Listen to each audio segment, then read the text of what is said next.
What's up, everyone? My name is Wes, and you're listening to the Ear Coffee Podcast.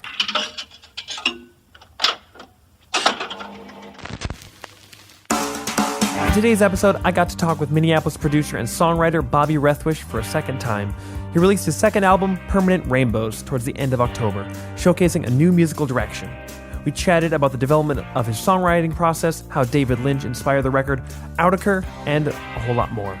Without further ado, here's my interview with Bobby Rethwish on the Ear Coffee Podcast. How are you doing on this Sunday morning in November, this chilly morning? I'm doing good and just waking up. Yeah.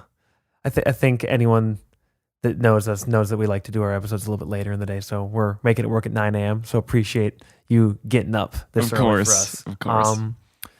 As I was just kind of telling you off mic, this is the rare repeat interview where we've had you on before to talk about, at the time, your record Limbo, which you put out in the end of 2019, and some of the singles you put out, just getting a general overview. So if you haven't already heard that episode, definitely check it out. Check out some of the older stuff. But if you're listening to this episode, you presumably know that Bobby put out a new record very recently, and that's primarily what we'll be talking about.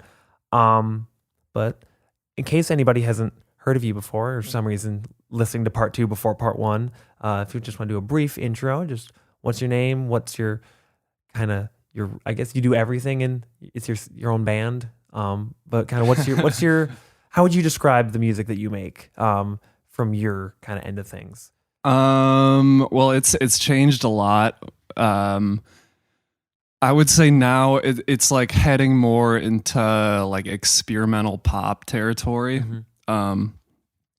And it's just kind of heading more and more so that way with the stuff that's about to come out. Mm-hmm. Also, but I guess I'm getting ahead of myself. Yes, okay. we will already get there. 5 minutes in, but unless there's some other like third project coming out, we'll get to the one I think. Okay, great. But yeah, it's kind of like experimental leaning pop music, where I produce everything and just sing singy songs over just kind of just glitchy beats. Yeah. And yeah. Glitchy is definitely the word I kind of get stuck on, because whenever you're writing or thinking about someone's music, you don't want to use the same adjective over and over again. But you're like, glitchy is just the perfect word for a lot of the production, at least on this new record. Mm-hmm.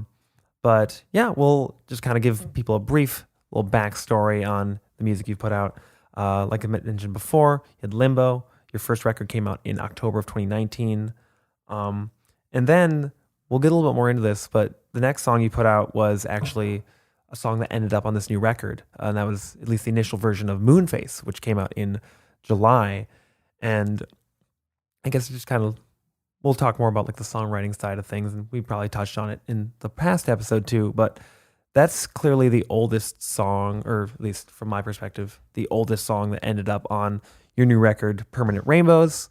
What about that song was, like, how did you make that work with the rest of the record? Because I know a lot of it was written during a very particular time period of your life. But Moonface has been out in the world already for over a year, like a year and several months now. And here's what was the process behind getting that on the record, and like what about it made it fit with the rest of the record? Just musically and whatnot. Yeah, I mean, I was hesitant to put it on there just because like I wanted to do all 100% new stuff, but like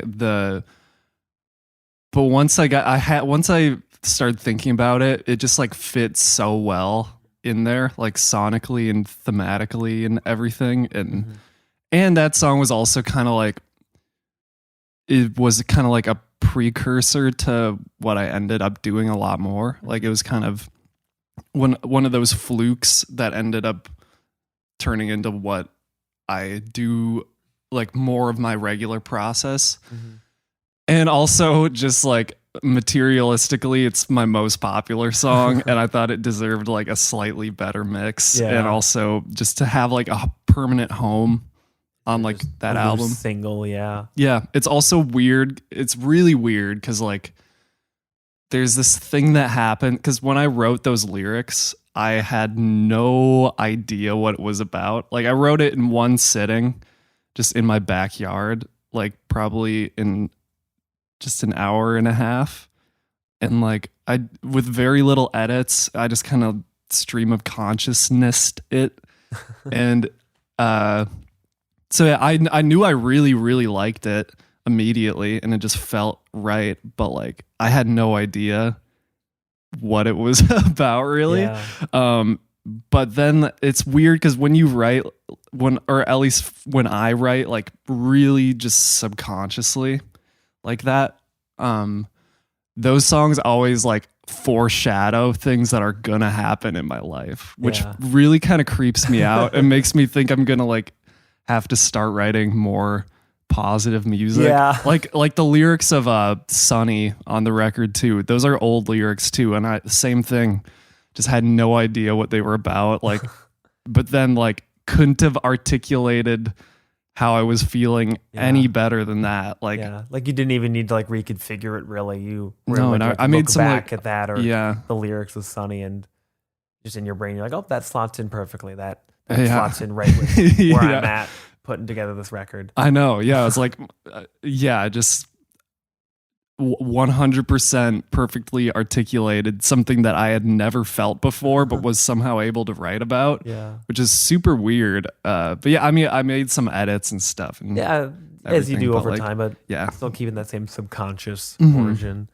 So after Moonface, there were another 3 singles you put out in that fall, which I believe we chatted about those in the last episode as well.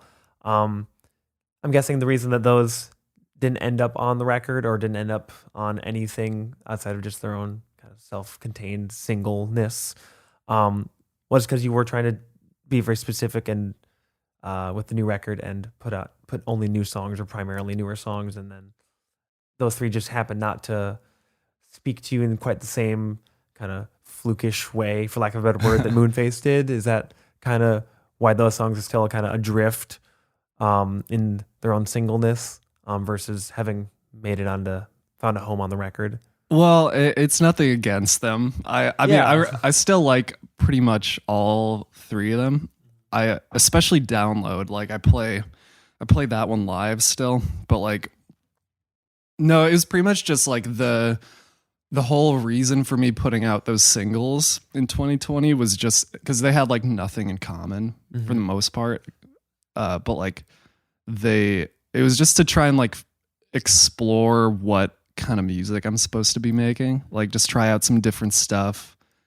No need for like cohesion or anything. Yeah, like less, there's less, I guess, anticipation for like just like a single, or less like pressure where you're like, this is a song, it'll stand on its own. It's not meant to be some massive like grander statement like people always assume albums to be. Right, for sure. And you understand how you feel about a song better once it's released, because it can be horrifying, because then day of you're listening, you're like, ugh, now that there are other ears on this, maybe it's not so good. Other people think this is okay, like this is, are you sure? Like but like so yeah, just having that as part of the exploring process I thought was important. But like, no, it's just like experiments, and some of them turned out pretty well, but it just didn't fit with the record. Yeah, they stayed as what they were, where they were just kind of in their singledom, in their experimental, just kind of,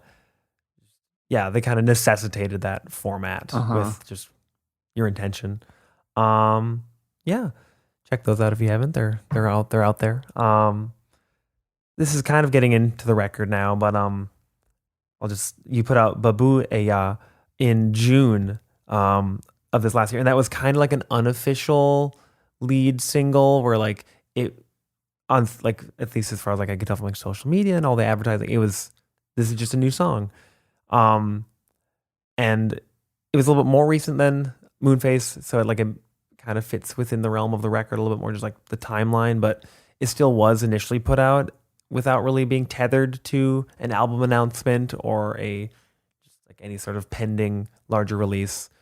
So without getting too in depth on the song, since we'll do that in a moment, what about that song made you want to put it out separately and release it as its own before maybe even the full album ideas, like all those ideas are starting to like lock in and solidify later on? Well, I actually finished the album in April. In April, correct. Okay. So I put out Babueya, and then I was Babueya, that's the correct pronunciation. No, everybody says it wrong. Everybody's like I was listening to it. Babueya. I was listening to the song. I was like, oh, that's how you say it. I'm gonna remember that. And I forgot. No, it's okay.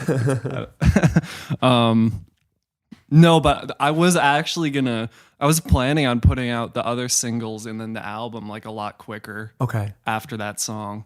But then I just kind of realized, like, I was still finishing up another project, and I was super The other just, project, like, yes. split, like, just with my attention. I was just super all over the place. So I was like, I'm not going to give either of these things my full 100% best effort unless I just like push the album back. So yeah, that's why there's a huge gap between. Did that decision come after releasing Babueya, or was that still okay? Yeah, pretty much. Okay, I was so it's kind of like, we're not doing the rollout yet. Yeah, hold on. Okay, that's a very honest, I think, practical reason for doing that. That makes sense. And so with the record, which came out on October 22nd, so pretty recently, as we said before, it's called Permanent Rainbows. It was, with the exception of Moonface, correct me if I'm wrong, it was made just before and just in the immediate aftermath of a breakup. And you mentioned it was just a lot of the inspiration was born out of kind of this artistic identity crisis where you were trying to find out what music you wanted to make and what you wanted your songs to sound like, and just a lot of that kind of creative uncertainty that anyone who makes any kind of art, I'm sure, is very familiar with, where you're like, is this what I actually need to be making? Is this what I want to be making? Does it mean anything? And all the fun questions that you ask yourself. And as you said, it was finished just in this last April. And an interesting comment I also read that you made, I think, online, was that it isn't your first album, but it feels like your first album, at least to you, just much more so than Limbo did. And I feel like that you can kind of draw your own conclusions seeing that quote out of context than just listening to the record. But I'm curious, was that something you kind of came to realize about it after you finished it and were just kind of sitting with it? And you're like, well, this is much more of what I want, like my first foot forward, like what I would have wanted a debut album to sound like. Yeah. Okay. Yeah, Fair. for sure. Well, yeah, it goes back to what you said about like artistic identity crisis, because when I was making Limbo, I was very much in the thick of it, even more so than in 2020. And so, I was just like, I had no idea what I was, and I don't know, it didn't age well for me. And I just am not fond of it that much. I think we talked about that last time too. Yes. I got to stop giving that album shit. I could delete it, but I'm not gonna, because I think it's best to wear your, I don't know. I'm not going to pretend it didn't happen. I'd rather just bury it in better music. So, and that's the best way, I think. Yeah. But the, no, it was just like when I started making this new one, it was made in that time, like in the, leading up to and after a breakup, but also it was like, I finished a song in like around the start of that time that made me think that I was like ready to make like a full album, which I wasn't expecting. And that was, is there something I can help you carry? So I made that, and then I was like, this just feels like, I feel like I've kind of found what I'm supposed to be doing for now, at least. So I'm like, I think I can just like, I was like, cool, we can do this. Like, this is the type of thing that comes really natural to me. So I can just like, just go deeper into this kind of thing for 10 songs. So, and by the end of it, I was like really just like way more happy with it than my first album. That's what happens. I just think with anyone that releases music. So how did you find the kind of thematic connection, just speaking internally, between the songs you were writing pre-breakup and post-breakup? Because obviously that's a very important like demarcation line in anyone's kind of life, especially if it's like a larger breakup. But in the periods right before and right after, those are such disparate kind of headspaces. So I'm curious how you're able to kind of connect the ideas and emotions that you were putting into the songs you made before and after, kind of temporarily disregarding Moonface, at least like in chronologically. But yeah, how did you kind of meld all of those different ideas and feelings together? And I think you can kind of warrant a guess at which songs are which, just kind of based off of like the lyrics and like kind of overall like angle of it, but only you really know that, like when you wrote each song. So yeah, just talk a little bit about how you were able to combine all of those songs together and kind of cross the gap between the ones you wrote before the breakup and after. Yeah, honestly, I feel like the writing isn't all that different on both. Like because it wasn't like it wasn't like I was writing just like straight up love songs before, right before. So exactly. it wasn't like some huge heartbreak because I was like already kind of unhappy, accepting that so like, it was coming to an end. Okay, maybe I mean I think I didn't want to admit that to myself, but like it was definitely coming through in the writing. Yeah, but like. So I don't know. People might not be able to guess which ones are from before and after. Maybe. That's just kind of like which songs. I mean, like kind of based on the overall vibe, and was just kind of like a fun little game I was playing with myself while listening to it. Obviously, that is a fun game. I have no idea what the actual truth is, and I'm probably wildly off base. Well, I'd be interested to know which ones you think, but like also because like after. Then I had a little more like freedom to not like not be in denial of that reality. So like then I could like actually write from like the perspective of me like a month prior with a lot more clarity and honesty. The benefit so, like, of hindsight. Yeah. Yeah. So it was like it wasn't like I wasn't always like writing from like current present moment, and like some of the ones I wrote before are like kind of projecting forward into the future, so it's like that'll definitely throw off any guesses over which one's which. So but I don't know, I feel like the main honestly after I just had more time to really double down and work on everything, but like I don't know. It's hard to tell the difference. It all kind of like bleeds together. Yeah, and the proximity is closer than even I kind of sounds like I was warranting it to be. Where you are kind of sitting there in anticipation of something, then that definitely bleeds into kind of your overall thought process, but especially the writing process and creative process and the hindsight. You're like looking back, I can see this with a bit more, without rose tinted glasses or just a little bit more clarity, kind of like what you were saying. You already kind of touched on this, but how did your overall kind of process of just songwriting, producing, how is that different for a lot of these songs versus Limbo or even some of the loose singles you were putting out in fall of 2020 where they were just kind of different experiments and trying different sounds and trying stuff. Was there a distinct kind of difference you'd be able to say, or was it more of like a natural evolution in your writing and creative process? Well, I mean, besides there just being like certain like sound palettes that I was like reusing and like going to for the songs, like there was I think just a big thing was realizing that I need to record vocals and write lyrics like very early in the process, like earlier than I'm comfortable with. Like I gotta have like, well, because I don't know, I can't really, I guess I could, but I'm not willing to just like write songs on like a guitar and like or like on a piano anymore really, but like so I have to kind of produce something to get inspired, but like I've learned that I need to leave it at like a very, very skeletal version of what it's going to be, and then like not produce anymore until like lyrics are done and vocals are recorded. Yeah. Okay. So that helped a lot and made the whole excuse me, got the I'm recovering from laryngitis. Oh, so no. my voice does these weird artifacts sometimes, but like, Take a sip of the coffee. yeah, We're not on yeah, anybody's there we clock. But so that really, it helped a lot knowing that and made the process a lot quicker. Because it's very easy to just layer shit until there's nowhere to exist vocally. Yeah. But like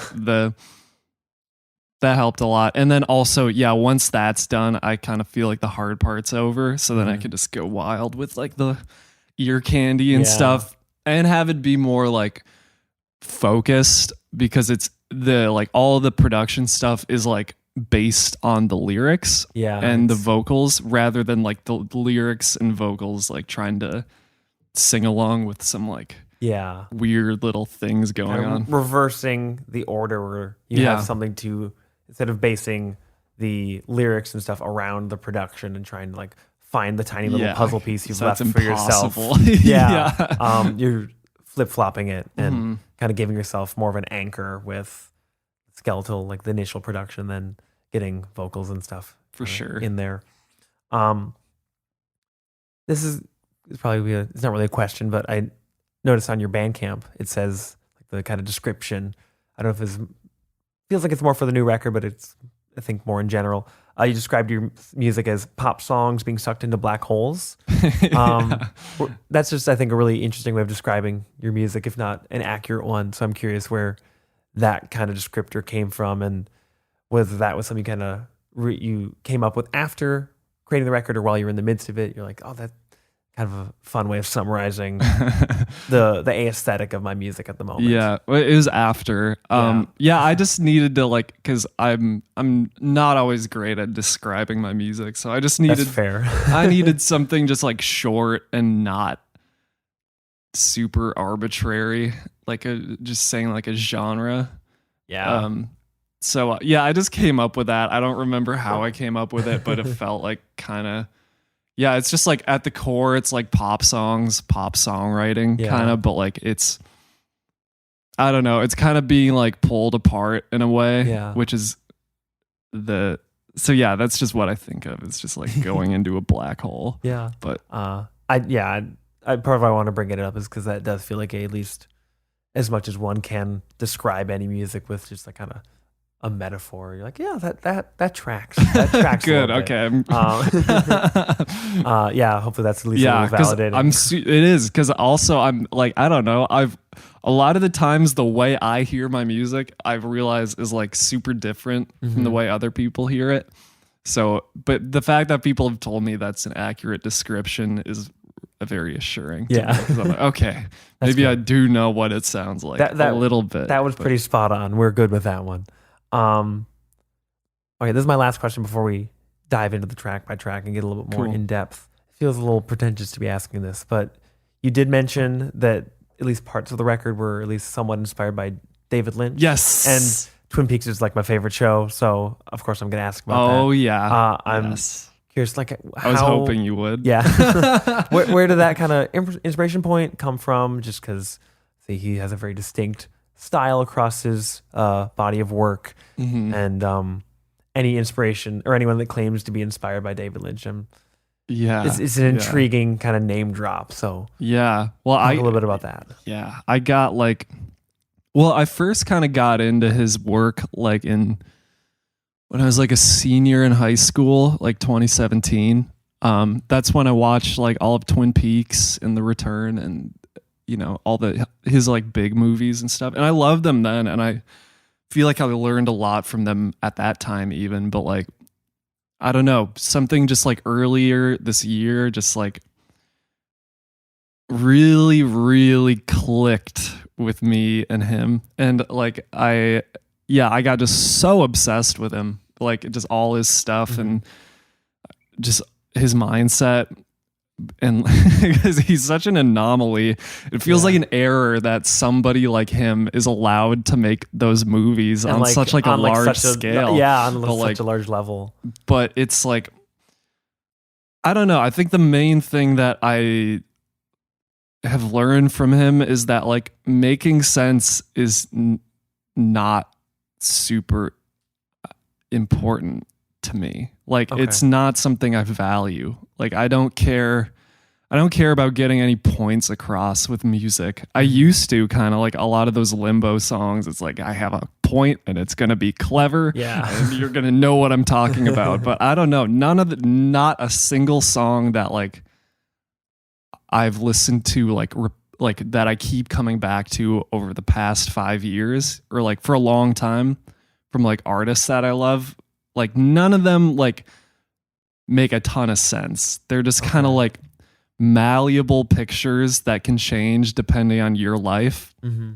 And like it's just kind of like all of my favorite songs are like Rorschach tests lyrically, where it's like depending on where you are in your life, you're gonna think this means something different. And that's how I feel about David Lynch movies, and he just really like reaffirmed that for me. And like so I was like, and like things can make like sense and feel right without you like knowing what they're about. There's like kind of like that air of surrealness about a lot of it. Yeah. It could be like the most just daily normal interaction ever, but there's like a air of kind of discomfort or weirdness about it. Yeah, for sure. Yeah, for sure. I don't know. My main when I was making the album, I was super obsessed with The Return. I've seen it probably like 4 or 5 times at this point. It's like it's kind of like the Bible to me. It's like it is kind of like a biblical text. It's like so like you can take whatever you want from it. Like it's such a dense and like perplexing thing. Perplexing. That's I think one of the best words to describe it. Yeah. But and also aesthetically, it's like exactly what I want from David Lynch. Just like people like removing their face to reveal like a black void and shit, and just like and go flying through like different dimensions. David Bowie is now a neuron or something, or like he's like a weird like I don't even know what to describe. Like I don't have your number. Yeah. This is a total tangent, but whenever anyone talks about The Return, Joe and I were at like the Surly or like the Pizza Luce like block party like 3 or 4 years ago. And I think this was the year that Jacob Fry was first running for mayor, because he definitely like gave like a little stump speech before like Craig Finn played or something. But the bassist for one of the bands playing later in the day just wouldn't stop talking about how he wanted to go home so he could watch the new episode of The Return. And every time he would make a joke about that, there would just be like very muted cheers for like the 4 other people, and I was like, yeah, I want to go home too. That's awesome. Like a little bit of solidarity for like people that were excited about like episode like 17 of 20 or whatever. Well, yeah. Of The Return. Yeah, for sure. Also, we are going on a tangent, but I gotta say, the last 5 minutes of The Return is one of the most affecting things I've ever seen. Yeah. Like I've seen that ending many times, but like for some reason, every time I feel like I'm kind of worried about the health of my heart. Like it's beating so fast that I think I'm gonna like have a cardiac arrest or something. But like even though nothing really happens, it's just like so like I don't know. I just had to say that. The ending is one of the most important things I've ever seen for some reason. Tangent aside, if you've never watched Twin Peaks, you should probably get on that. Anyone listening, that's the main takeaway from this episode. Don't listen to anything else. Don't listen to the music. Just go watch Twin Peaks right now. Yeah, do the real work. Yeah. Anyways, let's dive deep into Permanent Rainbows. We've already covered a few of the tracks, so we can talk a little bit more about kind of where you're at when you're making this, like each of these particular songs. If you have anything specific that like you really appreciate about these songs, or that stands out to you listening back, where you're like, I'm really proud of myself for that, or maybe if there's even anything where just despite how much Permanent Rainbows, like you said, it feels like a level up, much more of what you want to say and make with your music. If there's anything that you already wish you could have maybe tweaked or done differently. Yeah, there are. I'm sure. Just naturally with someone who kind of strikes me as a tinkerer. So anything like that for the songs. And so we'll start with Babuea. It's the kind of unintentional lead single, which we already talked about. Came out in June. It's a really big album opener. Just kind of sets things in motion with very upbeat, very catchy. So talk a little bit about the writing of that. I hope it's not too annoying to ask, like, where did that, like, the kind of chorus, like, onomatopoeia kind of come from? Like, and like the title, because you see the title and you're like, what is this? But then you listen to it, you're like, oh, this is working in the context of the song, like this weird little four like syllable phrasing. Just share a little bit about that song, why you think it stood out as a single, even though it kind of wasn't, and also just as an album opener, because that's always important when you're planning the sequencing. You want to have a good album opener. You try to. Yeah, for sure. Oh yeah, immediately I knew it had to be the first song. Okay. And the first single, and first everything. But I don't know. It's just when I made it, I was just so, I hadn't been that excited about something in a long time that I was making. But like, I don't know how to talk about it without getting too just technical. Like, I don't know. Just weird shit that led to it existing. Like the drums were originally straight. Okay. It was just like boom, da ga, boom, da. But then like I accidentally put like a delay on it that was not synced to tempo. Oh. And then it was like that spastic thing that you hear, and I was like, okay, no, that's just the drum beat. That works now, yeah. And then I was like, okay, now this is like going. But like, technical shit aside, I just wanted it to feel like real, like Baroque kind of. Okay. Like it's got that. It's real fast and jumpy, but it's got like these strings. Like a chambery feel, like for sure. Almost. And I don't know. I just thought it was kind of like an epic way to start.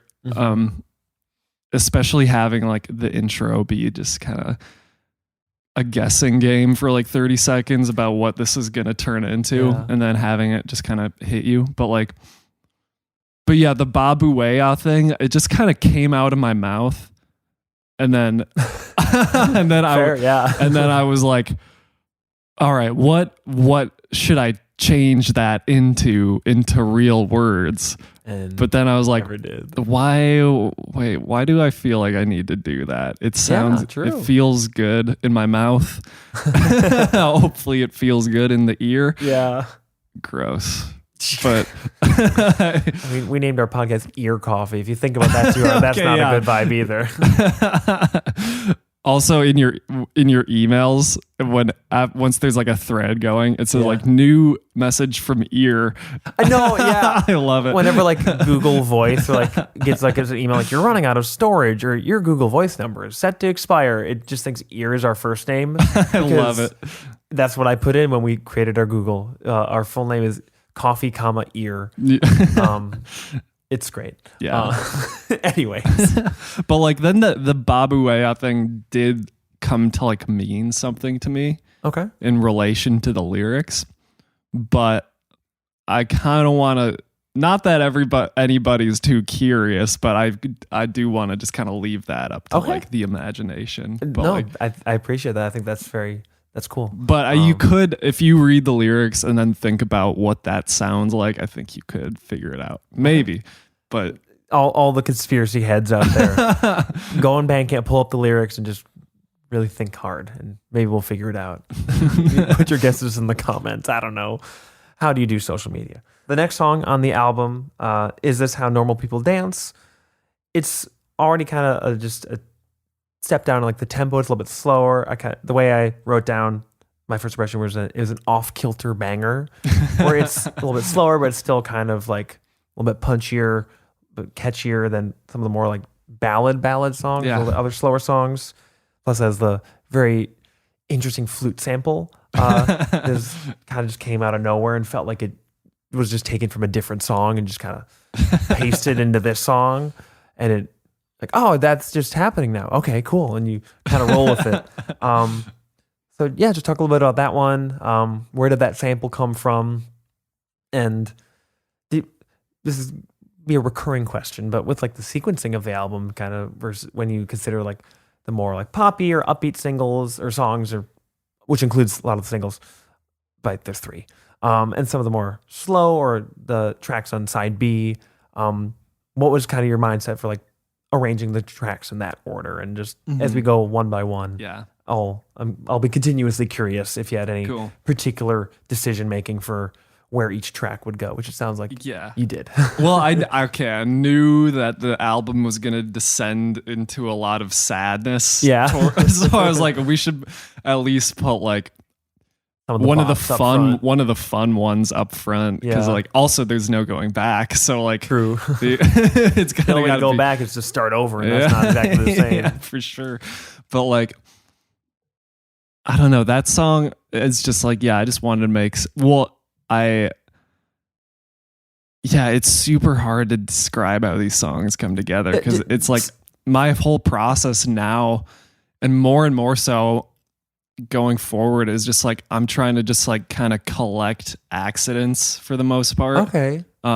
Rather than just like being very like methodical about executing an idea, is just trying to like just do a bunch of weird things kind of wrong and plug things in weird, and just do what it sounds like. Yeah, just until something like nice happens that you can just collect and then compile. But like, so it's like all the way all these start and end is completely different. But like it was kind of like, the song was kind of like a throwback to like kind of how I was just like in my old band from like 5 years ago or something. Yeah. Love Sequence. It's been 4 or 5 years. Wow. Yeah, we were kind of like a Prince meets the 1975 type band. True. And that's a good description. Yeah. And it was just kind of like a throwback to like kind of a little bit of that style, just because I still like music like that, but like I don't feel as compelled to make it. So I was like, and also, I don't know how many songs like that I'm going to make going forward. So kind of like the same with the last song on the album. These two songs are kind of like, all right, I can see where this train is headed, and this might be my last chance to make just like a kind of like a funky banger or like with a flute or the last song, just like a real, just straight up like pop love song. But like, and the flute is there's this really great flute patch on this keyboard that I have that I love, and I've never been able to make it work in a song, and then I tried it on this one. I was like, that boom, chef's kiss, boom, finally. Yeah, it kind of makes the song, honestly. But just like, since it is kind of hard to talk about the process for creating all these songs on just a more technical level, because it is so much kind of like each song is a mishmash of all these disparate ideas, and that's just sounds like your creative approach for these. You're just grabbing all these different things and just kind of throwing them in the pot. Yeah. Well, I guess I should talk about like the lyrics, like thematically is kind of like, it's like a little bit of a departure from the rest of it, but it's more like kind of the roots of why some of these other things on the album can occur. Is like, because like that the song is just like so like just like insecure, and it's just like I like am looking to other people to define me. That's kind of what the lyrics are saying. But like, and just like, the whole thing is just like one big yield sign to to other people over a groovy beat. But like that's the main thing it has in common with the other songs, is just that like, it's like, all right, you're gonna like yield to somebody. All right, get ready for all this other shit to happen. Just listening to like the titular refrain, like in the chorus, it sounds like it's a much more of like almost like an earnest and kind of like insecure question. We're like, is this how it's feels like it's written from like kind of an outside perspective looking in, and I feel like Yeah. there is a potential if you just look at the title without having heard a note of it, you could think it was maybe a little bit more like judgmental or kind of like tongue in cheek. But once you listen to the song and just hearing you talk about it, it's much more like a earnest and insecure question versus like I'm too cool for this. Like, is this really what you guys are doing? Is this really what's happening? No. Well, yeah, with that title, I was like, okay, I could just make this funny. Mm-hmm. But like, I don't know. That's not the vibe. No. Well, I think I maybe had a draft that was just kind of funny and ironic and shit, but then it just naturally just kind of evolved into just actually being about something a little bit more, or like actually kind of like tapping into something that I was feeling. Like, instead of just like coping with kind of like self-awareness and almost not quite jokes, but like more like injecting some humor to create distance. I know. I don't like clever lyric writing is kind of bothersome to me now. I don't want to do it. But it's like an easy trap to fall into. It's like trying to like, this will get a chuckle real. That'll give this line a pass or sure. like this rhyme a pass. I know. So I wanted to avoid that. Yeah, that's really interesting. Moving on. Next song is It Just Isn't Like We Thought It Would Be. That was the second single. Came out just earlier in October, a few months before the full record. Kind of the first more explicitly contemplative, kind of more emotionally forthright song where it isn't kind of masked in the fact that it's like a really upbeat and kind of poppy song. Still catchy, but just I made the note like, this is like the first kind of more introspective, contemplative song. Yeah. So was that kind of intentional where you're like with the way the album flows, where you have the two upbeat songs and this one kind of dies a little bit more downward? And just also talk a little bit about the writing and all the other kind of touchstones for each of the song we've been going on about. Yeah. Well, I put it third because let me think. I'll give you a very, very accurate, pragmatic answer. Because after the fourth song is when it gets like really sad forever, until the last song. Yeah. So like I was like, okay, I gotta put like, but like the fourth song is more upbeat, so I was like, I gotta separate this song from the other sad songs a little bit. Blah blah blah. Yeah, but like so. I think I've said this on social media, but like the way the song was written is because like I was about to like, I just finished a song. I think it was like Sunny or something. And I was like just getting ready to dive into another one. And I had this beat that I was working on a little bit, which was like, I was kind of on the fence about, but I was like, we got to make an album. So I'm just going to go for it. but that right when I made that decision, I accidentally knocked over a beer and it spilled onto my laptop. So I was like, fuck. And then I had to like let that dry upside down, the laptop dry for a few days. So I couldn't produce anything. So I was like, well, what are we going to do now? So yeah, I just pretty much had like my acoustic guitar and I had my OP1, which you can make like very, very skeletal beats on. So I was like, all right, well, we're going to mess around with these two elements. And then so I was just playing with the OP1, came up with a very skeletal version of what the song was, and then just like played some chords under it with the guitar. And I was like, oh shit, this is way better. This is where we're going. This is like it's like the simplest thing on the album, kind of. It's like really very simple and self-explanatory, like lyrically and shit. But like I don't know. It was immediately like one of my favorites for some reason. But like, I don't know. It's just kind of like, it's just saying what is happening. Yeah. I think lyrically is like there's no real, I guess, like there's nothing to hide behind. No. Like, it's just a very earnest and honest, like this just isn't ending up like I imagined, and it's the meeting of expectations with reality. Right. You're kind of like, oh, this is a little bit of a bummer maybe. Yeah, it's really simple. It was kind of there's like two songs that I think I was kind of like inspired by in that way, which are Guilty Party by The National. Okay. Because that's kind of like that where like I always forget you're a Sleep Well Beast guy. guy. I love Sleep. Big Sleep Well Beast guy. Yeah, but that song is like there's no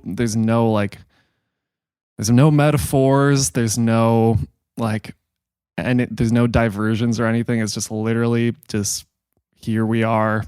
And also there's this great Colin Hay song called I just don't think I'll ever am I saying that right? I just don't think I'll ever be over you, which it's a beautiful song, but I liked that it just isn't says what it is. Title. Right, the title. Yeah. It's just, it's because it just kind of expresses that disappointment and just dejection. Yeah, very, very candidly. Yeah. Mm-hmm. But then, it was, I was trying to make like a chill song, like a real just kind of simmering song that doesn't kind of go anywhere.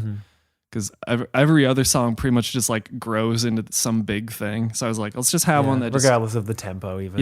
Let's just have one that just stays kind of where it is. But then I accidentally put just like one of the most like, in my opinion, just like most like lit parts of the album, just like in the second half of the song. And I was like, whoops. Oops. But I dropped this. Yeah.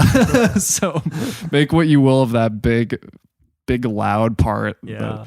Is just like a big blast of sound, but gotta balance it out somehow. Yeah. For sure. We already kind of, you mentioned this a little bit with the next track, Does It Ever Keep You Up at Night?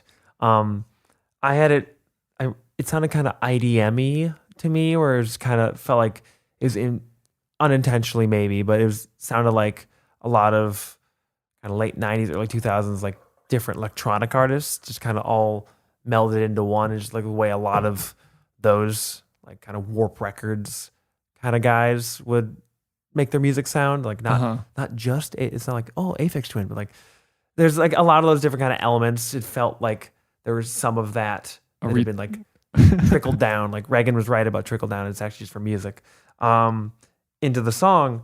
And also there's just, I like how the titular refrain where you say the song title kind of sounds like a sample almost, where it's just like the same kind of like clip, or at least sounds like it's like the same recording of your voice. Well, that's not me. That's McCall. Oh, that is where the McCall vocals are. Oh, okay. Yeah. And was that just something like you copy pasted and kind of like sampled of just her singing that? Yeah. She just sang it once, and then I just copy and paste. that makes sense. I was like, this sounds different. Vocal processing though, so maybe I don't know. Okay. Yeah, the effects are a little different on some of them, but like,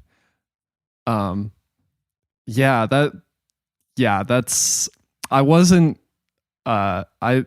it's funny you brought up Warp Records, because I'm getting super into Autechre right now. Oh, that's a deep dive.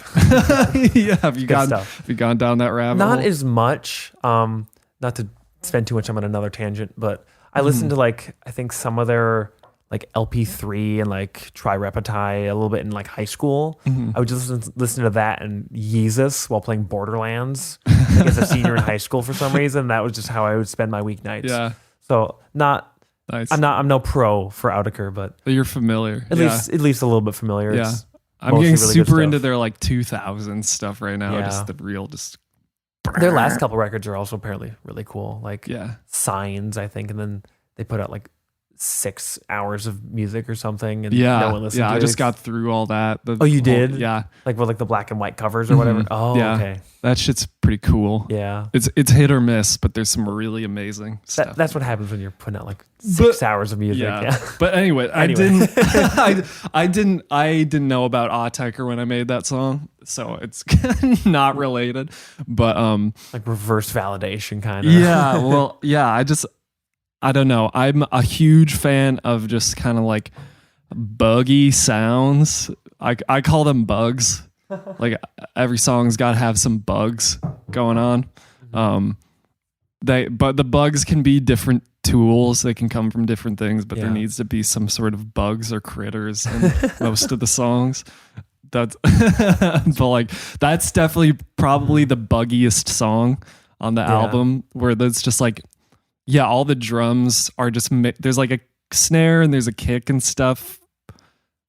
But like all the other stuff, all the percussion is just like a bunch of little accidents, just kind of like that have this like ASMR quality, but turned into just kind of like a driving beat, which is And I wanted to make like a banger out of just kind of those bug sounds. One of the more clubby songs on, for lack of a better word, on the record. Yeah, but I struggled to write lyrics over that for a while. It took like more drafts than a lot of them because like I'm very like vocals come the most naturally to me, vocals and lyrics over like major chords kind of, and like just I don't know, the more kind of like emotional chord progressions like are way easier for me to write over.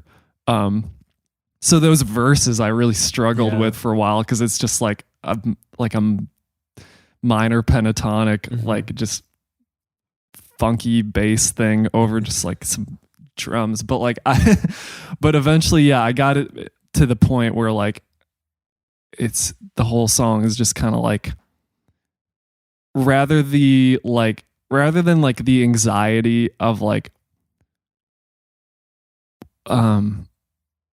it's like the anxiety that can come to you when like things are going well. Like, this is too good to be true. Yeah, for sure. Suspicious. Yeah, exactly. So that's kind of what that song is. It's like, do these like good things like scare you? Like they scare me a little bit, and then so that's what that's what those lyrics are. Okay.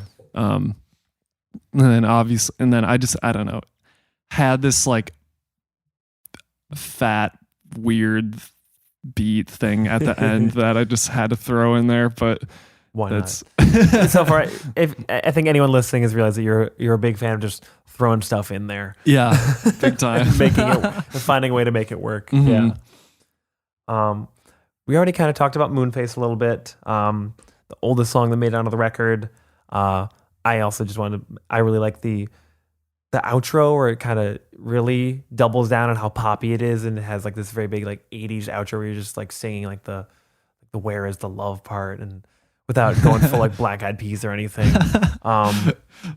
So just that's a cool song. Happy it made it onto the record. Thanks. If you forgot everything about it, like rewind like 30 minutes and you can hear us talk about it. Yeah. You have the rewind button, you can do it. Hit that minus 30 seconds button like 45 times. It might be 15 sometimes because it's like a 30 fast forward but like a 15 rewind depending on which app you're using, but that doesn't matter. That's not here nor there. The next song is Sunny. Mentioned that already a little bit. It's very glitchy, kind of use that word again. One of the first ballads, and kind of you mentioned the second half of the record kind of taking a nosedive as far as like the how the emotions are, and some of the tempos are a little bit slower on the second half. And this song is definitely the bottom of the barrel. Yeah. In terms of, it's rock bottom. Yeah, this one for sure. Despite the title, I mean, Sunny. No, that's wordplay for you. Just talk a little bit about making that one. Don't have to get too back into the weeds of the emotions there, but wow, there's a lot that I could say about this one because it has like kind of like it's like, even though most of the album was made in like 4 months, but there were like, and that's when it like most of the work was done, but like there were certain ideas that stemmed from the past. Yeah. Even if it wasn't like a full song, like for sure. Yeah, you mentioned the lyrics for Sunny were older, and okay. And I had that like drum beat, and some of the other elements were older, but like it was one of those things where it was actually the first song I worked on after the breakup. Oh, okay. And it just felt like the right song to work on. Yeah, but like just the lyrics still, or not even still, they just all of a sudden felt really true to me. And like, that the second half, maybe not the second, but towards the end of the song, when there's that kind of lift off moment where it gets real just kind of harsh and distorted and gets like and I sing in a higher register. Yeah. That's probably my favorite section of the music on the whole album. Okay. Just that lift off part. Just like that, for me, that's the emotional climax of the album. Yeah, right in the middle. Yeah. I don't know if other people hear it that way, but that is like that part is very cathartic, sounds like. Yeah, for real. I was actually like, this is a little vulnerable, but I was kind of like, I actually like recorded this is really vulnerable. I recorded those vocals on Valentine's Day. Like 6 days after the breakup. So like I was actually kind of like crying a little bit in like that big part. And I think I used some of those takes. So it was like that vocal section there is like a real like just raw real moment. Outpouring. Yeah. So unaltered, uninhibited feelings. Yeah, for sure. So I don't know if other people hear it that way, but for me, that's like the most like tragic and like biggest part of the album. And like, and I definitely milk that live. Like the live version of the song is like 5 minutes long. Like I just extended that part and add this like more just like awe-techery industrial section at the end. Oh, okay. Gotta put like a live remix EP or something that has. I want to actually like the outro. Yeah, I added some stuff to these songs that I really wish were on the album. So I don't know. It's kind of cool to leave it just to the live performance, so it's different. That is also very true. Just a little bit of a incentive for people. Yeah. Like, oh, you like the album? Well, what if the album was weirder and also in person? Yeah, but boy, oh boy, do I want people to hear the live version of Sunny, because it's We'll get there when we get there. Yeah. But otherwise, if you go to a live show, it sounds like you'll be catching that. Mm-hmm. The next song, lead single, is There's Something I Can Help You Carry. It's the more official lead single, even if it technically isn't, just because it was announced closer to the release date and more in line with like a quote unquote album rollout. This is another ballad. The vibe is very pleading, and that's something just kind of maybe based primarily on like the title and the chorus. But then there's also just a guitar solo, which is always noteworthy when you hear a guitar solo on a record that I don't think there's been any, if only few guitar moments or solos on the record before that. So I just thought that was a standout moment on that track. Just what about that made it stand out as a single? How did that guitar solo come out of? Because so much of the record is very like electronic, very much like a producer record.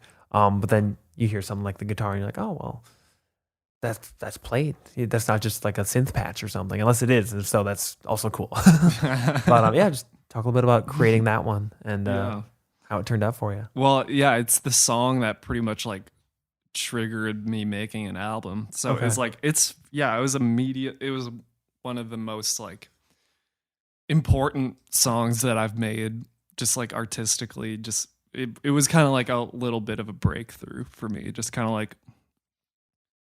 having this, because I felt like it was kind of like a big. It's like sonically big and it moves, but there's like there's almost no drums on it, and and it almost feels like it doesn't, like you wouldn't notice. But I don't know. I made it, so I'm biased. But it feels like you wouldn't notice because like instead of like drums, it's pretty much just like just like the whole song doing that and just making like it kind of move forward with like just the whole thing pulsating instead of like something else is giving it its momentum. Yeah, for sure. And I really like that element of it. And the lyrics are like, it's kind of like getting it's one of the, it's like a few ideas just kind of mashed together into a little soup. Good soup. Ear soup. But the yeah, it's like, it's about kind of just like just feeling like you're getting stuck in your like ways, that you're like not growing anymore. Like you're just kind of Just stagnating. your a little soul. bit. Yeah, you're turning into just like a piece of granite. And so like that can't be like affected or changed or anything. And just kind of like the dread of feeling that happening. And also just kind of like a codependent type thing of like, if I just kind of like try, like it sounds like with the title, it sounds like a selfless thing, but it's like not totally, because it's kind of like, if I just like get invested in some other person in a real just like codependent way, then like I won't have to worry about like myself. yeah, exactly. Oh, okay. So that's kind of part of it too. It's like I'll be there for you so that I don't have to be there for myself, kind of. Yeah. And then just like the guitar solo, it's just like I have this thing in my head where, because like I don't know, I used to be like a shredder type guy, and that's part very. I've fallen out of love with guitar, but there's still a part of me, a little muscle that's still active in my brain. That's like, if there's like a real big ballad song, we gotta throw a guitar solo at the end. But like, so yeah, that's pretty much it. Yeah. And then just having it like get sucked into like the vortex of all the other instruments just by making it like stutter at the same times. I thought was really fun. But like now I'm a little baby, but I hate playing guitar live, and I'm a little resentful that I put these guitar solos on the album just because now I'm expected to play to recreate them. Yeah. Yeah, I know.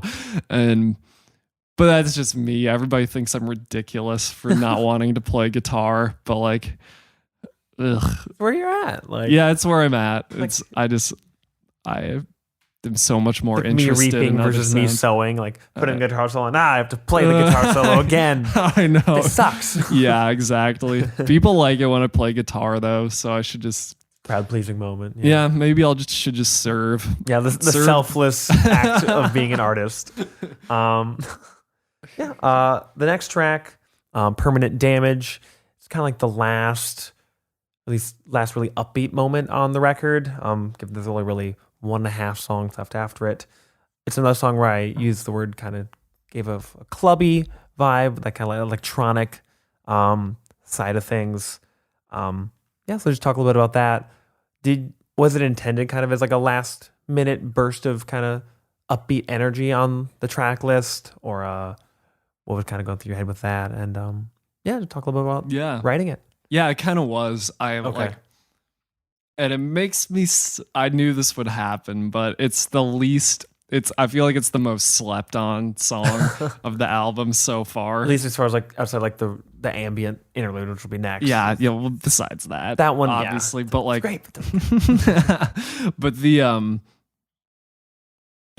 it's one of my favorites. Maybe I'm a little sad that I put it so late in the album, but like I wanted to have a song that was like super fast and short and like nonstop and just kind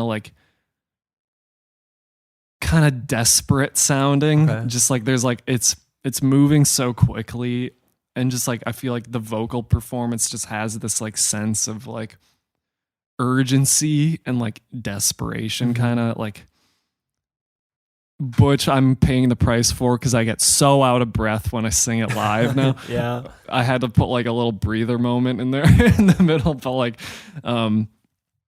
just having this kind of like really sad but fast, like, and urgent, short but sweet thing towards the end felt like important to me.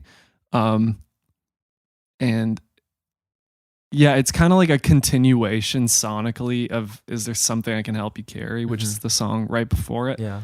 just like sonically it uses like some of the same elements, but it's just like faster and more kind of like punchy. Yeah. And yeah, the lyrics are kind of like, I can like, there's like this, I can move on from this and be fine and everything for sure. Like, obviously, and it won't even be that hard, but there's like something is gonna be in my bones forever now. There's something that's permanently like changed because of this, and there's no telling it whether it's for better or for worse, because not yet, at least. Yeah, it's like there, I could grow from this, or I could just be like guarded and jaded for a long time. And have a hard time like letting go of that. And that's something I just kind of know about myself. But like, so yeah, that's why it's like I can find a way to move on and just drag it through the street, where it's like not glamorous or anything. No. It's not like some victorious like I've overcome. It's like, no, this was. Yeah, it's like, no, we're gonna drag it This through was the tragedy. street, Yeah. and like, it's gonna like get carried to other people. Like we're just gonna drag it around By association, and it's gonna affect other people now. So like, yeah, it's like just a real not glamorous like moving on type beat. Like, don't say beat. Oh, he said beat. Yeah, dude. Yeah. Cool. The next song is I'm almost all I listen to when I'm not prepping for interviews or listening to podcasts is just ambient like synth or drone music stuff. So Sick. when I get there, I'm like, oh, like a pretty short song. Wonder what this could be, especially late. Oh, it's just a little ambient interlude, kind of like a just interstitial track. And I don't know if this is the only track that had any co-production, but at least mentioned that there was co-production from someone named Abram Sand. Yes. So just talk a little bit about that kind of collaboration. Where did the song come from? Why did you want to put an interlude or like kind of an instrumental interlude on towards the tail end of the record? Just share a little bit about it. Really, without laughing too hard. Depends on how you define production. I'm just using like the word. Okay, because here's how it happened. So, me and him, we were roommates at the time, and he got super into like just doing these like chopped and screwed remixes of my songs and like that were like super harsh and everything, and it was really funny, but like I was just like on mushrooms and he just like took my song from Limbo called Bounce and just slowed it down to just like the subatomic level. And like just to the point where it was an hour long. and we listened to the whole thing like twice, dude, because we were like at one point he said I think there are intelligences in this that aren't coming from you. And I was like, 100%. Yeah. like, because it just turned into people like slow songs down to like be like 4 hours long on like YouTube. Yeah, and like stuff, the slowed and reverbed. But like, he kind of just like did that to my song. And then it was just like so beautiful to me. And like really just kind of like, it was like, I hadn't really heard anything like it. And then I was just like, I got to put this on like the album, but I'm not going to put the hour-long version. Yeah. I'm going to like just subtract it down to like a minute and a half. So like so that's the co-production.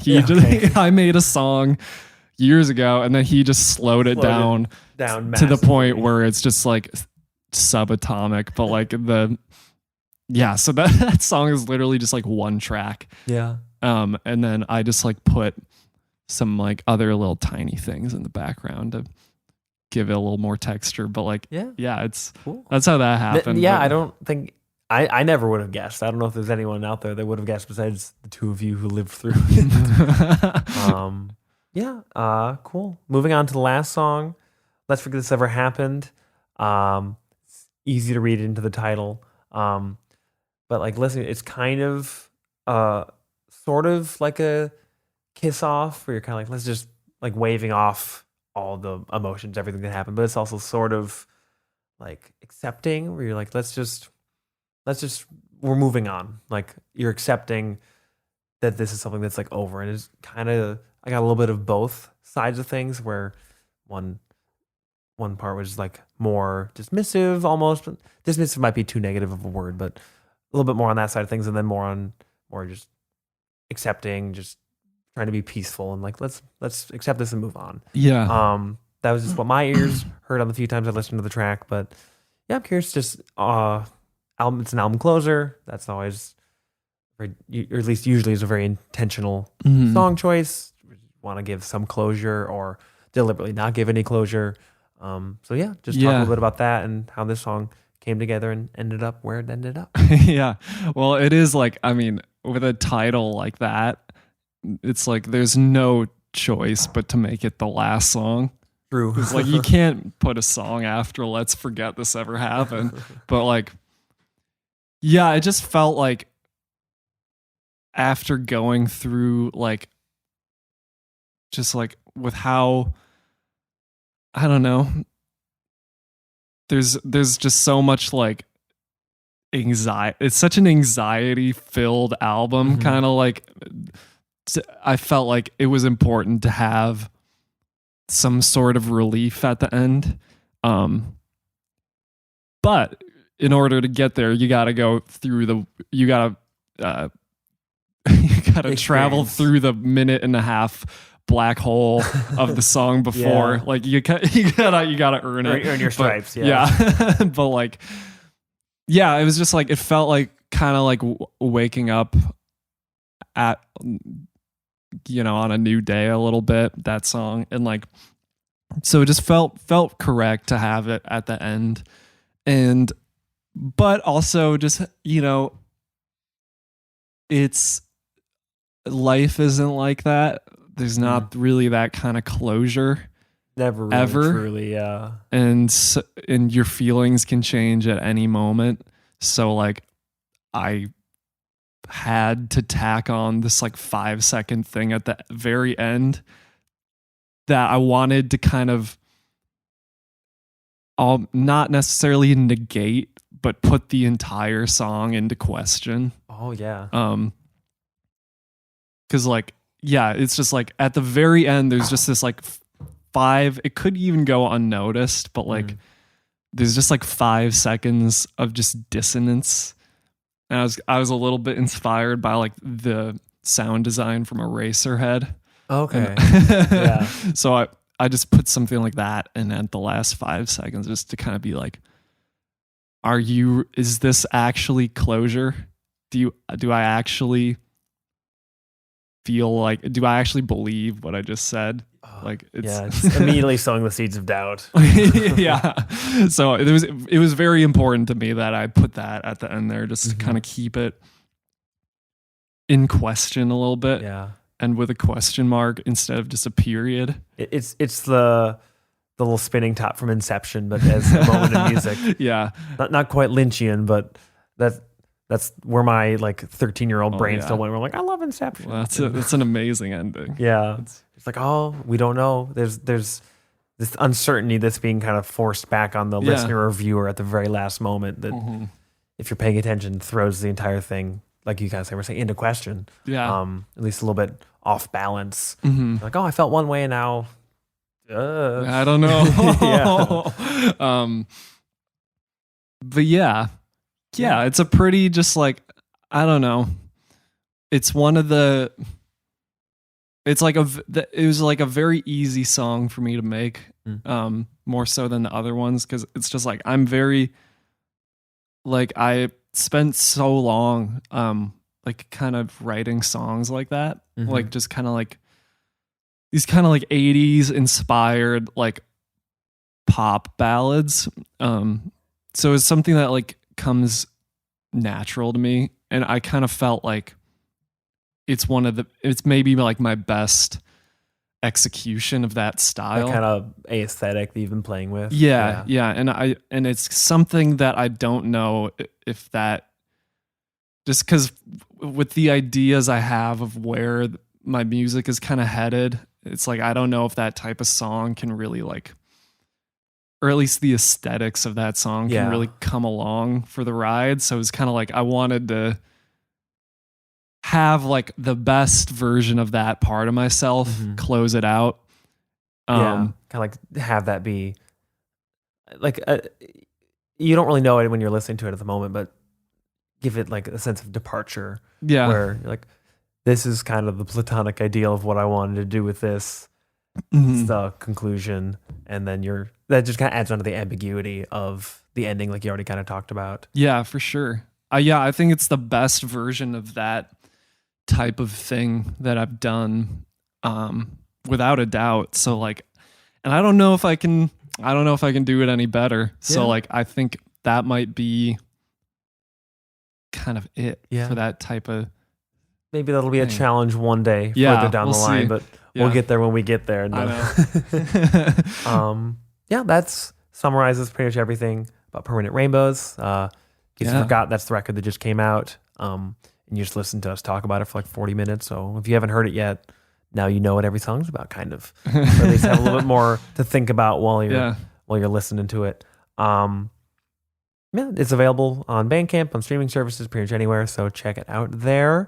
Last thing I want to talk about, and this wasn't like revealed until just a couple days before recording. You're collaborating with Crash Dance Productions, who's a local dance company, to score their new piece. Would that be an accurate way of describing kind of like what it is, or like? I think so. I don't know dance lingo. Yeah, really. I feel like I think it's still kind of the correct word. I think. Yeah. I forgot everything I learned in dance class. I guess it's a show. That's the way I think about it. Yeah, it's a show, but like it's, I guess, especially like with performance, like where it's just dance like that. It's like, oh, it's a little bit more than just the functionality where they're dancing during like musical theater, where it's like they're dancing because they're full of joy and that's about it. And it's cool how they can tap dance. This is more like the dancing is much more like inspired and purposeful. Not to completely disparage musical theater, but a little bit. I've earned the right. But there are a couple previews that are happening just a couple weeks from when we're recording, or really just a week. And then the full show premieres in the spring. You started working on this pretty much right after you finished Permanent Rainbows. So very different creative mindset, but still a continuation of kind of just at least being productive and working on music very actively for a while. So just kind of covering all the bases. What was your creative process for that? Like coming out of making a record that was very personal, very lyrics driven, and I'm guessing this is primarily instrumental. Yeah. Based on how these things typically go. Yeah. Was there any framework or like point of reference kind of given for, hey, here's what we want for this, even if it was something where like, this is just how long we need it to be, and you were given free reign otherwise? Because it sounds like you were given a good amount of creative control. Yeah. So right. Let's start with that. They pretty much trusted me to do what I wanted to do, which is awesome. Like so awesome. That's how I work best too. And like but I've been to some of their shows because I first saw them like a few years ago because somebody that I know in the dance company invited me. Oh, fun. And I was kind of like, I don't know. I don't know if I'll like this. Yeah. Because I've never been to a dance show before. I know, yeah. So, but then I went and like my mouth, no joke, was agape the whole time because they were like, I'd never seen such. I didn't know dance shows could be that like just psychedelic and intense and kind of scary. It was a little scary. And I was like, and if they were like dancing from their show, there was like a theme, it was like a narrative, but it was like they were doing it to everything from like Max Richter Oh, to yeah. to Tipper. Okay. So it was like all over over the the place, place. like in terms of the music, but it all worked together. And so like I knew going in what their song selection is a little bit like, and I knew that they like these real kind of dark and like just Like visceral? they said crusty. That's Crusty. Oh, okay. that's the only word you were given. Like, give us the only give us a word crusty soundtrack. Literally all I was given was crusty. But no, I kind of had like an idea of what out of what I can do, what I can give them that would be fitting within their kind of typical framework, or like kind of how they've, in your prior experience, how they've approached the song selection, like you were saying. Yeah, for sure. So like I took it as an opportunity to like get real weird with it and like really try out some different stuff, and like, and I'm really, I think it like stands up on its own as like an album. So I'm putting that out later this month too. Oh, okay. Just the music from that. That answers the question I was going to ask. Nice. So yeah, it's because like I can, because I wasn't going to give them anything that I wouldn't stand behind.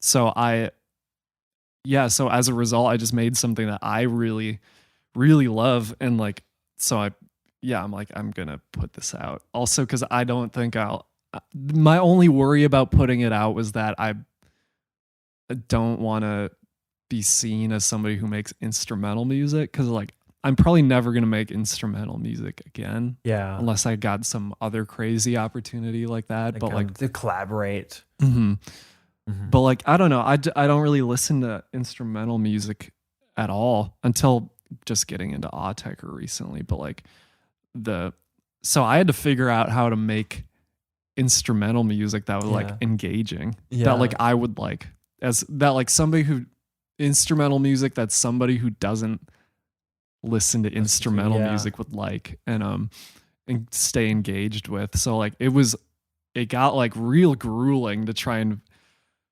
like figure out how to like, because I really had to like push a lot further as a producer just to like find more things to do to keep it engaging, to fill like 40 minutes. So like there's some wild stuff on there, and there's and it was really rewarding, and I like everything that came out of it. It was difficult though. But I do, and I mean, it's definitely going to be like it's a big stepping stone to what like my vocal music's going to sound like what you're going next, forward like, to. more official like studio release, if you will. Yeah. It's definitely going to, I thought about like, some people recommended like putting out putting it out under like some like alias. Okay. Yeah, but it's like, no, this is like part of the, to be seen as still part of your kind of artistic progression, your discography. Yeah, because everything that I do like leads to the next thing. It's like, especially at this point now that I feel like I have a better understanding of what I do. Yeah. Now it's not like I'm not as much trying to make like lateral movements to like other genres and stuff. My main like focus right now is just like zoom in, like see how far we can zoom in. How deep this can thing. I get with this particular sound? Yeah, for sure. So it's like, so it's part of that process big time. It's like a much like,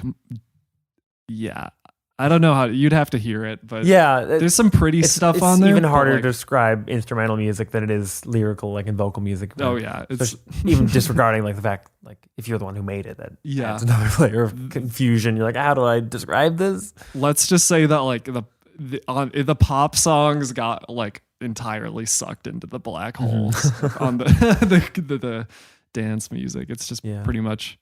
It's mostly black hole. Yeah. And maybe some pop elements. That but like kind of answers. I was going to ask, like, what about this score makes it, like, what about it makes it your most, like, experimental or quote unquote extreme release? And it sounds like these black hole songs, and it'll be difficult to answer that without it being any of us being able to listen to it as of yet. Yeah.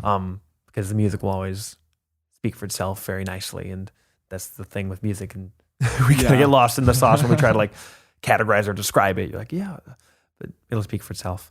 But since we're at a point where it is not released yet, what about it, kind of just from your side of things, made it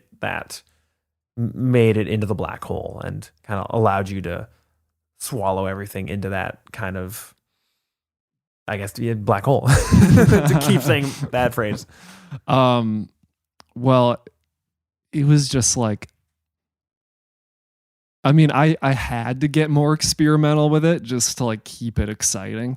Okay. Just kind of continuing with that. And also like, I was like, this is an opportunity to make things that I cannot sing over. Yeah. Like, okay. The fact that I won't have to means I can make things that I could never sing over. So you didn't have to worry about like that step in the songwriting process where you can just go right from the bones to fleshing that out without like, oh, we don't have to find a placement for vocals. Okay. And also like, there's always the consideration of like, well, how am I going to sing on this? You know, like where do I fit in? But so I was intentionally trying to make things that I could never fit onto. And yeah, if you get 3 or 4 songs into this thing, you'll start to realize like how much wilder it is. The first 2 songs on it are kind of like easing in, but then it 3 or 4 when it kind of takes off. Yeah, and it's just way more. Yeah, I don't even know how to describe it. It's like that's fair. I'm not gonna ask for like describe each layer in words. Like no, that doesn't benefit anybody. It's when it'll soon be just out there for people to listen to, and like I said, that'll speak for itself much better than either of us could.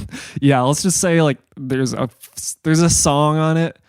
I don't know if you can call it a song, but it's one of the like big moments of the whole thing that is I made it with just like I've had a microphone, recorded a few different recordings of me popping bubble wrap, and then recorded some feedback and was like, I'm gonna make the whole thing just out of this. And that's like some I'm blanking on their name. Matmos. Yeah, that's very Matmos. From like you're making a whole album out of like plastic or out of like the like sampling surgery being done or whatever. They like a washing machine. Yeah. Well, you would never know that I made it that way because it sounds like it, but it turned into just sounding like you're just being chased by some animals in the jungle. And like, wow, yeah. And it's kind of scary if I do say so, I say so myself. So it's like, even just if listening to it is kind of intimidating, I can't imagine how it'll be actually seeing like how the dancers, what they've created around this or to coincide with it. Yeah. It'll be nuts. For sure. It's like, there are some moments on the thing that are like a little like a little scary in a way, just like so just kind of like things can get real industrial on this thing. Like my parents asked me if my grandma should come to this show. They were like, is this like, is it going to be too much? And I was like, I don't know. It might be. Like, I don't want to be like, sorry, grandma, but also we don't want to scare grandma. Have you seen any of like, I know the previews aren't for another week or so, but have you seen any like rehearsals or anything kind of where how things are combining? For the first time on Friday. Okay. Yeah. Up until that point, I hadn't seen any of it. So I made the whole thing like I made it in a bubble. Yeah.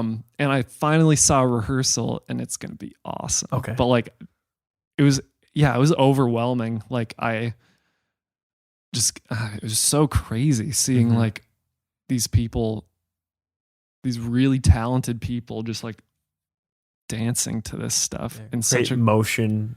And emotion. And there were certain things. Yeah, I was just getting chills nonstop, and like it was really emotional. But like it was so funny. There were like certain parts of it where it's like hard to believe that we came up with them separately. Cause like there were certain things that they were doing to parts of songs where it was like, it's so perfect that it's crazy to think that like we didn't really collaborate on it. You know, it's like that they didn't tell me like, we want to do this like thing here. Unconscious like synchronization. Yeah. Kind of blowing your mind now that you're seeing how they're meshing together. Right. Because it really seems like they would have been like, all right, we're going to have this part where they're all over there doing this thing. And can you make something that like matches that?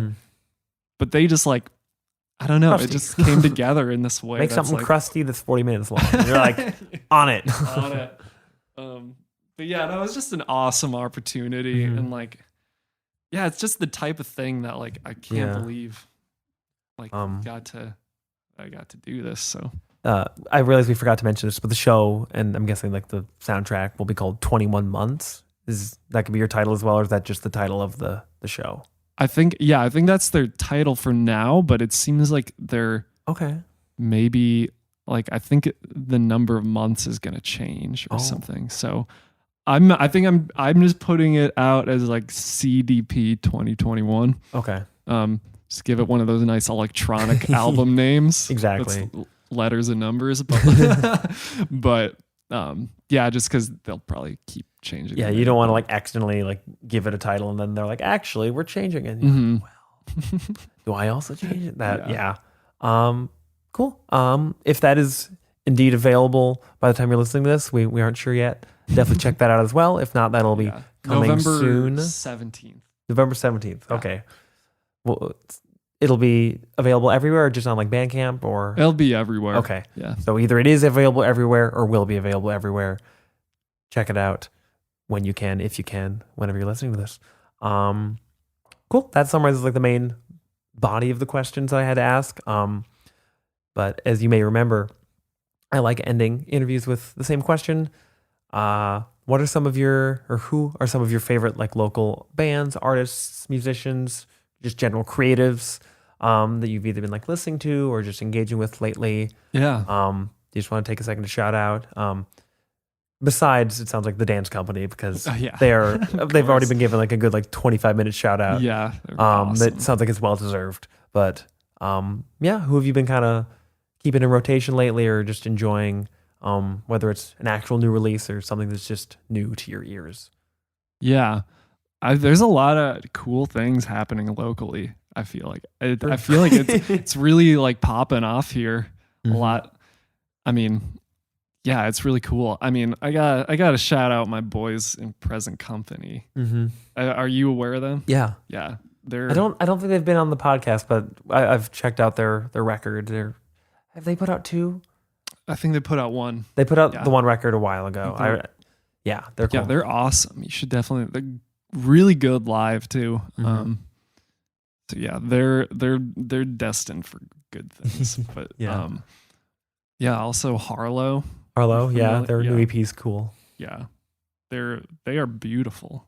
They just really beautiful stuff. I think I've only heard like one of the songs from the EP, but they've had an EP out for a little while. I think Dove is the name, correct? I can't remember what it's called. But it's Harlow, like Jack, but not Jack Harlow. Yeah. if you want to look it up and find out what the name of the EP actually is. Yeah, for sure. But yeah, they're fucking awesome. And yeah, I don't know. There's all sorts of cool shit going on. Yeah, there's like too much to list. Yeah. It feels like. I've been wanting to go see Kill Us online because I've heard that they're nuts. They're like live. Yeah. I've listened to some of their online stuff and it's super cool, but there's just a lot of stuff like that that's just coming out of nowhere. Shows are kind of happening and have been happening for like a couple months now, and kind of getting back into the rhythm as much as we can. Yeah. For better or worse. Cool. But I'm very into everything that's going on here. It feels like that's always kind of the answer. Where people like, but that's a good thing. That just means that we've had like, for the most part, just a really exciting scene for almost too long, longer than we deserve.